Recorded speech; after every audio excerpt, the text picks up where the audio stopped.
Hey friends, I'm Adam Crespi. I'm part of the Mid-Mod Home Decor on a Budget group, and I thought I'd put together a little video talking about some things that came up in a discussion earlier today.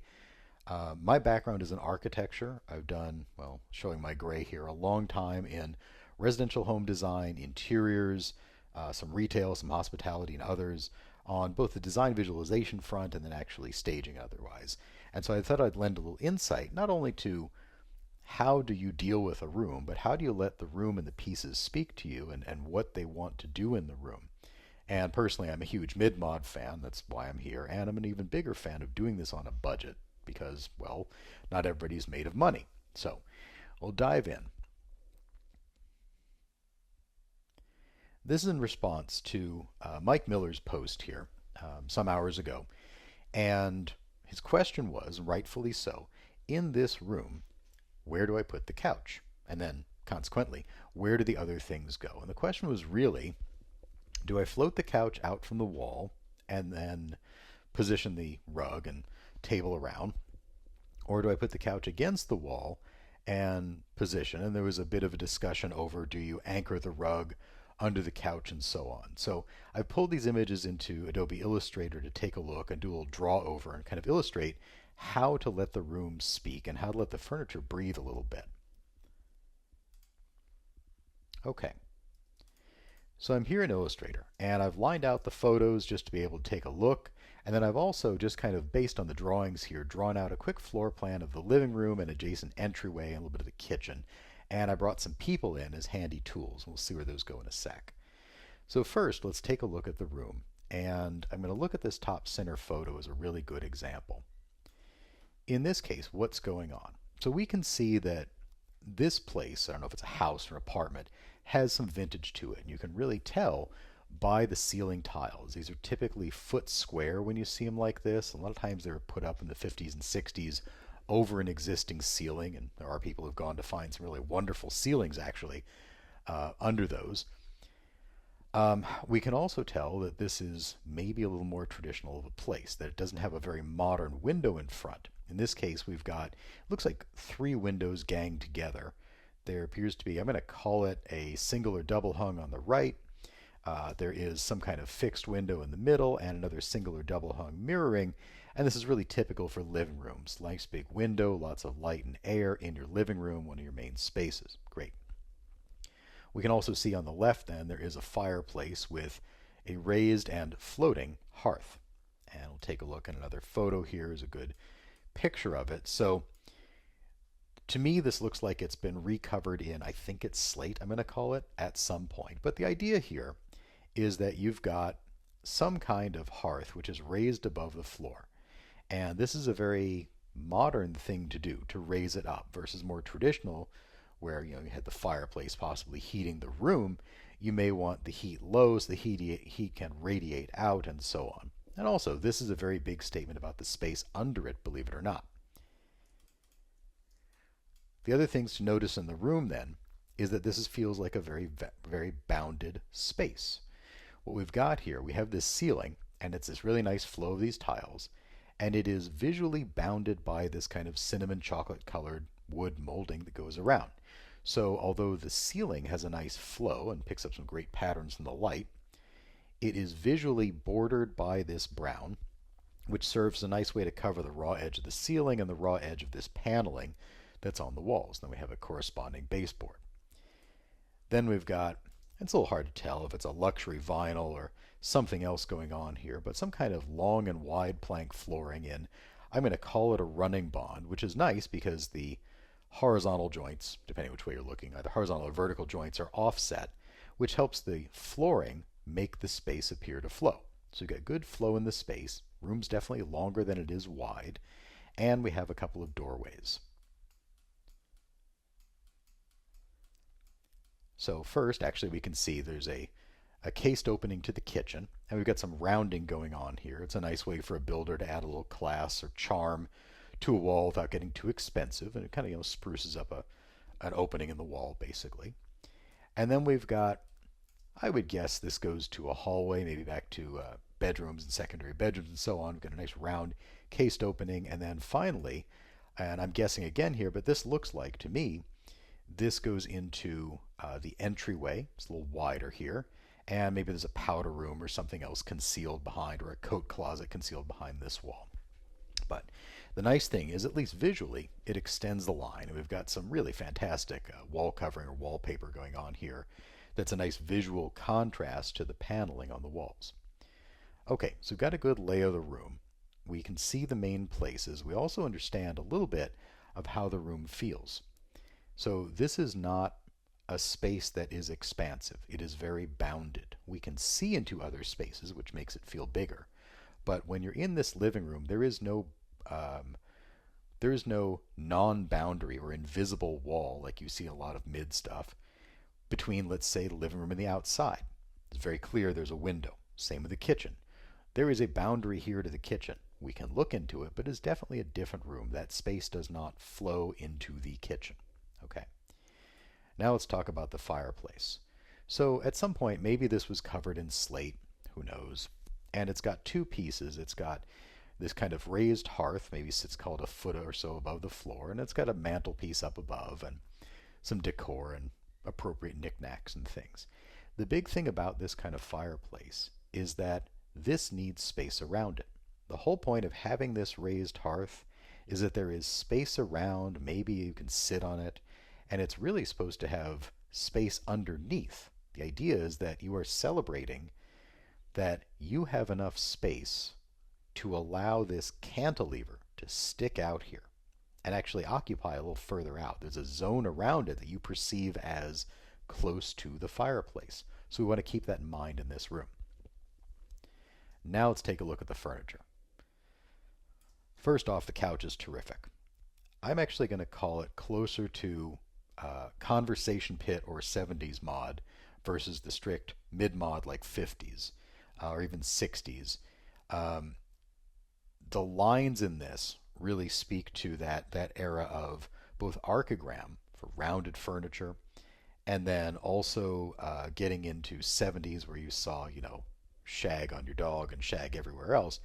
And it's got sort of a nod to the mid mod with this leg, but this is a little different design. So we've got a little mix going on here, which is great.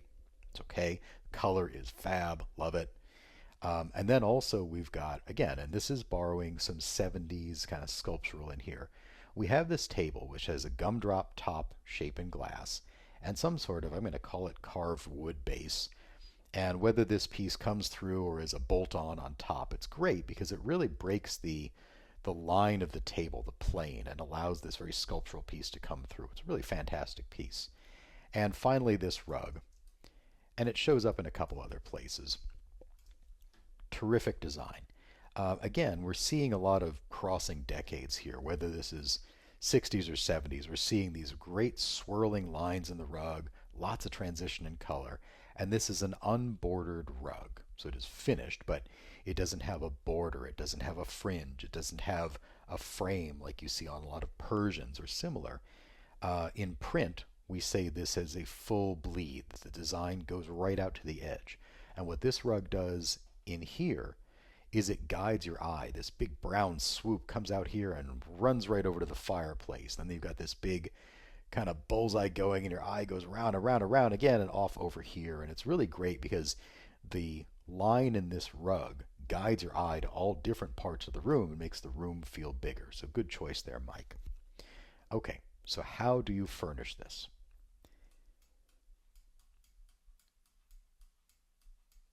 So take a quick look at the plan. And for those not familiar, a plan, if you imagine slicing horizontally through the walls and looking down, that's what you've got. So I've got my walls shown in a thicker line weight, and here's a rough of our couch, rug, and table, and then there's our fireplace, and then over here we've got our, I'm assuming, the front door and whatever goes on back there, and our other hallway and so on. Okay. So I'll just lock things. When we look at the space that the fireplace wants, really, and I'm going to do a little paint and color here just so we can see what's going on. When we look at the space that this fireplace wants,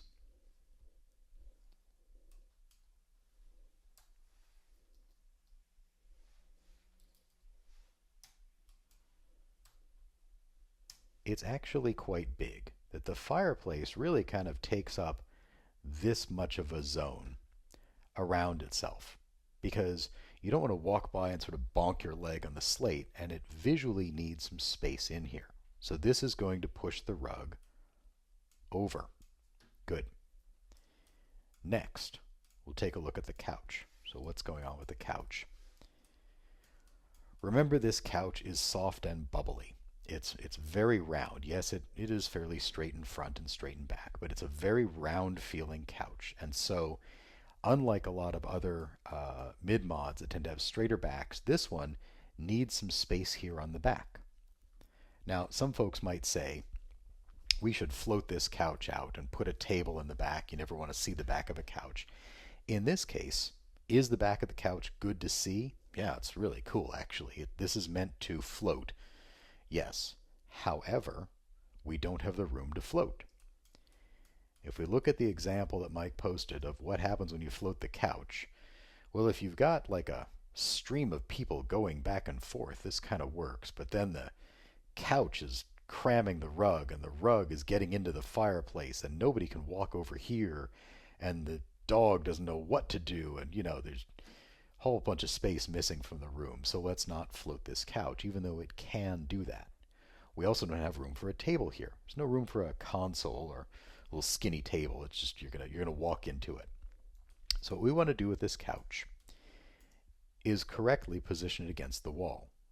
But really, what this means is that this couch right here should sit not right up against the wall, but kind of close, right? That way the couch doesn't cram its roundness into the wall. Then we'll work on the rug. Okay, so we know we've got the couch, and I've roughly centered it here on the fireplace. It's a good thing. I assume the wall layout will let you do that reasonably. What about the rug? So this is what's meant by anchoring the rug. Feet of the couch are on the rug, and with this particular rug, I would say do not do that. This is a medium thick pile, if not a full-on shag. It's thick, which means that this couch is now inclined because it's sitting up here, and it looks like it's stomping on the rug. This rug needs room to breathe. This edge is uneven. This edge is meant to flow. Shags are not meant to be anchored, right? A skinny Persian or a simpler mod rug that lays flat, or if you've got a jute cloth or sisal or anything like that, you can anchor it. But a big, thick shag you want to lay down on, don't anchor it. Let it float out here. Which means that if we look down in our plan view, our rug can actually have a little space from the couch, not a ton, but some. And now I'm going to measure and center the table on the couch and the rug and get these lined up. And if you notice here, and again, I'm going by eye and approximating this, but my rug is smaller than the couch. It is not as long. So by having a little space and letting it float out here, I'm saying it's okay you don't match length. Here is a little space to breathe around. Good. And now we'll look at the table. There's no side to this table. There's no end to this table. There's a top and there is a bottom. But otherwise, this is a blobject, right? Philippe Stark would be proud. This is a blobject. Which means that if you're on your couch with let's say an old-fashioned, you're going to reach forward to put down your drink on the table no matter where you're sitting, and that's okay. With straighter tables, you see a straighter line. The nice corollary is, this is not a feet up on the table coffee table. This is a showpiece. It's okay it floats out from the couch a little bit, so we have a little room to breathe. So we look back on our plan. The way we're going to deal with this room is the couch is going to float out from the wall by a few inches so it doesn't look like it's smashed against it. The rug is going to center on the couch and have a little space. Again, don't push around against a flat. We're going to center the table on the rug, center the rug and the table on the couch, which are hopefully, ideally, centering on the fireplace. And there's a little space here to walk by the fireplace with a little room to breathe. The other thing I like to do is to really look at a room and say, when this room has people in it, what are they doing and where do they go? Right? You have a space like this. There's no TV above the fireplace. You don't sit for hours and watch the fire. This is for entertaining. So when you have people over, what do? Well, when we have people over, and I'm going to pull some people in, and let's just bring these folks onto a new layer so that we can move them around nicely.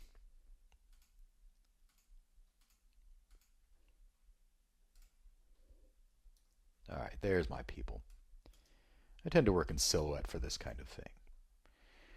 So you can definitely have somebody standing over here, maybe somewhere by the bar or similar. That kind of works, right? Taller.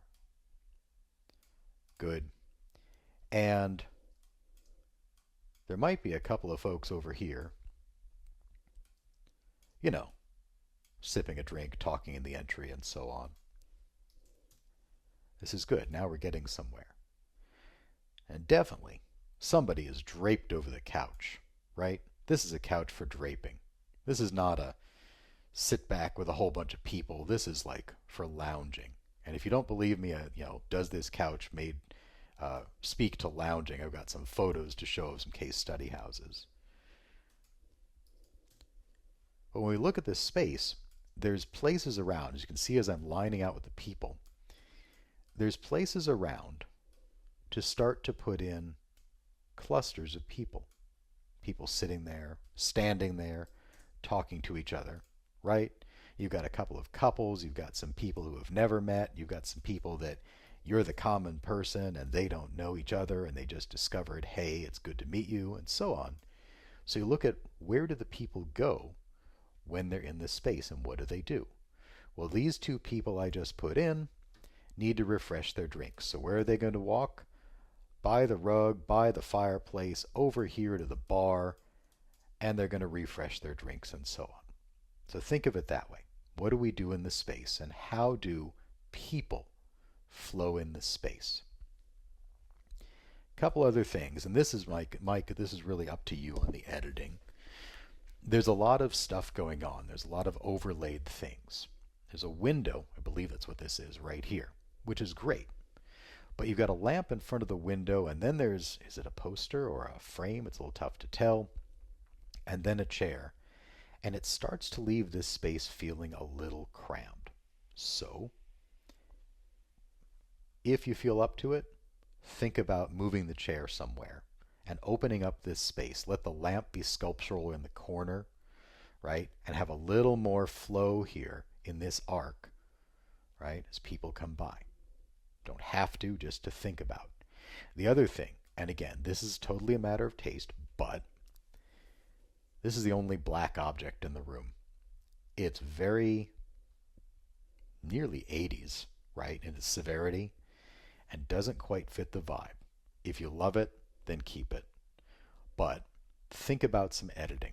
There's a lot going on here. It's very visually busy, and a lot of mid-mod is actually about celebrating space, not always cleaner lines. The gingerbread here is actually mid-mod, right? It's not always a cleaner line, but it's about a little more space and the expanse of things, right? The space under. So this is a very, very mid-mod fireplace because there's space under it. So think about a little editing or moving. The other thing with the chairs, and again, this is just design here. There's a wingback hiding out in the corner. Maybe it's deep blue or brown or near black, whatever it is. But there's a wingback and a rug, which is a seating area for one. So when you have people, this is not the space unless somebody wants to sit alone. If it's just you, well, I guess you have your pick of chairs, but I would say pick one, right? Edit a little bit. A lot of times we get afraid to show expanses of wall with nothing on them. We get afraid of corners, right, with nothing in them. We've done a great job here with the plant. It's a great thing in the corner, but we don't have to fill every corner. So think it through a little bit. Anyway, just a little bit of how I would lay out the room, and just a little thinking on, when you have a room, how do you read what the room wants to do?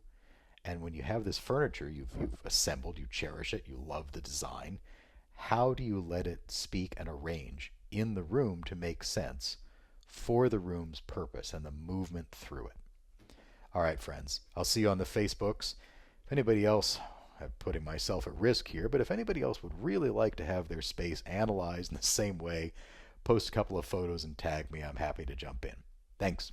Here's a quick addendum to the video, talking about some of the things I talked about when looking at Mike's living room, just for some background. So first off, Archigram. So Archigram was a group of mostly British architects, or architecture students, and they were really the last school in the École des Beaux-Arts, the French architecture school, 67, I believe. And some really revolutionary ideas came out of it. They had the idea of cities that walked, and really a look at the future. What does life look like in the future? These are the folks who also, I believe, came up with inflatable furniture, among other things. But they really, really tried to take a very, very far leap beyond what was going on currently. And obviously, these are very turbulent times, and so it's still some really amazing futurism. These really kind of wonderful drawings of all kinds of neat things. What does it look like? What does it look like when your cities walk around? What do multi-level cities look like? And how do we realize those? How do we handle what we think are going to be all the people that are going to be around here? And is there a techno-utopia that will save us or not? Which is very possible. Here is the conversation pit, again also mentioned. Now, we don't strictly have in Mike's place a conversation pit, unless the entire room is, but that whatever works. But when we look at that kind of thing and that sort of design, we start to see some of the shapes like found in the couch and some of the colors, where we start to get into larger, curved furniture, big full pieces without cushions, right? Like the back of the couch you can sit on. We start to see some of the colors and so on. And there's a very kind of round look. And so that couch really kind of draws both in there a little bit.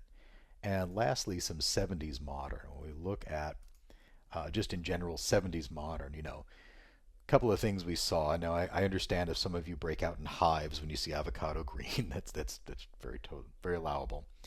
But we start to see a little bit of a reach back into the earth tones and colors. We start to see a little more organic, flowing designs versus it's actually the Bauhaus and modernist lineage of a lot of the mid-mod art we saw before you see the fantasticness of Googie come in. But that rug actually borrows very heavily, I would say, from the shag, obviously, and from the lines and the colors of 70s modern. So some really good blurring of lines going on in there. Anyway, keep in mind in all of this that, lines are blurry, decades blur, designers reference each other and they find out new things and incorporate it in. So it's not always, okay, this rigorous style is all from 1955 and 56 and that's that. It's okay to blend and blur across and get a really neat eclectic mix that has a great feel to it.